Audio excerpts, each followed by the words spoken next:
लोकसभा आम चुनाव 2024 को लेकर सभी दल अपनी अपनी रणनीति बनाने में लग गए हैं। धनबाद लोकसभा क्षेत्र के बोकारो में महागठबंधन की बैठक झारखंड मुक्ति मोर्चा के नगर अध्यक्ष मंटू यादव के नेतृत्व में की गई।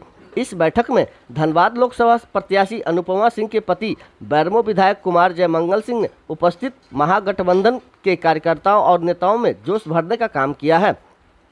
इस बैठक के माध्यम से चुनाव में किस तरीके से रणनीति बनाई जाए, इसी पर चर्चा की गई। बैठक के पश्चात मीडिया से बात करते हुए बैरमे के विधायक कुमार जयमंगल सिंह ने कहा कि जोश पूरे हिंदुस्तान की जनता में भरा हुआ है। जो बीजेपी के नीतियों से कहीं ना कहीं हिंदुस्तान की जनता अपने आप को शोषित पा रहा है। हम लोग महागठबंधन के तहत आते हैं और हम लोगों ने एक साथ मिलकर लड़ाई लड़ने का काम किया है।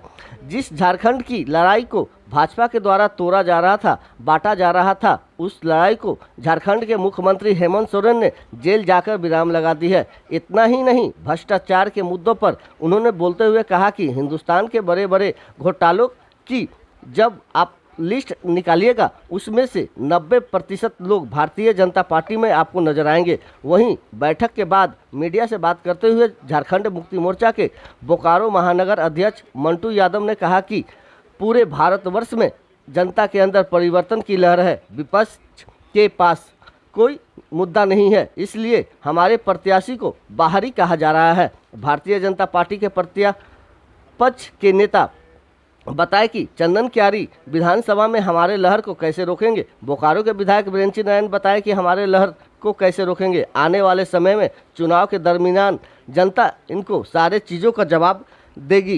ये जोश भरने की बात नहीं है, जोश पूरे हिंदुस्तान की राजनीति में भरा हुआ है और हिंदुस्तान के हर उस वर्ग में भरा हुआ है जो बीजेपी और बीजेपी की नीतियों से अपने आप को कहीं ना कहीं शोषित पा रहा है। झारखंड की बात करें आप तो जिस तरीके से दादा को जेल डाला गया, जिस तरीके से दादा की लड़ाई लड़ने के लिए उलगुलान हुआ, तो जोश बढ़ने की ज़रूरत ही नहीं है। आप समझिए कि 30% बनाम 70% के लोग, उन सब में जोश के साथ आक्रोश भी है और आक्रोश के साथ जोश भी है।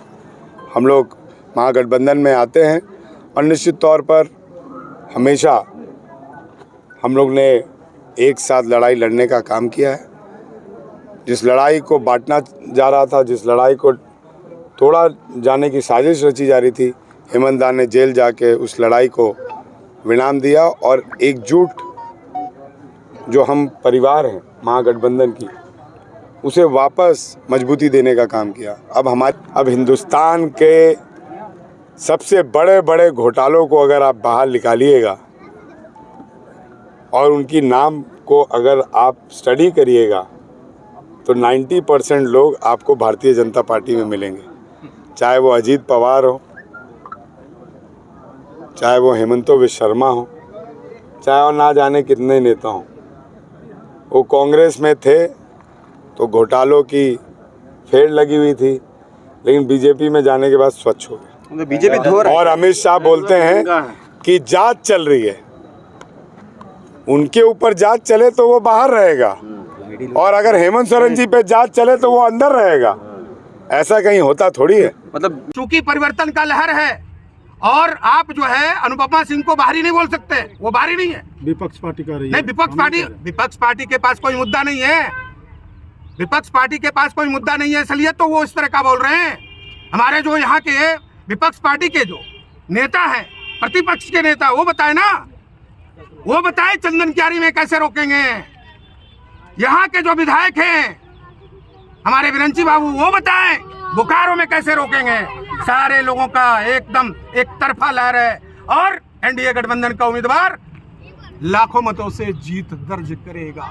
कितना विकास हुआ, एक एक चीज जो है ना विकास के लिए जो है, जो विकास ही किए है ना, एक एक जनता जान रही है और इनसे भी हिसाब होगा।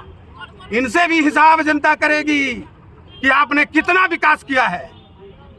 इनसे भी हिसाब होगा। एक एक जो है जनता मुड बना चुकी है। इस विधायक से हम बढ़िया से हिसाब करेंगे कि आपने 10 साल के दरमियान में कितना विकास किया है। कई पुल पुलिया कर रहे कि हम अरे बोलने के लिए तो कोई रुका हुआ नहीं है। जो भी काम हुआ है हमारे हेमंत सोरेन ने किया है, हमारे सरकार ने किया है, हमारे सरकार के मंत्री ने किया है।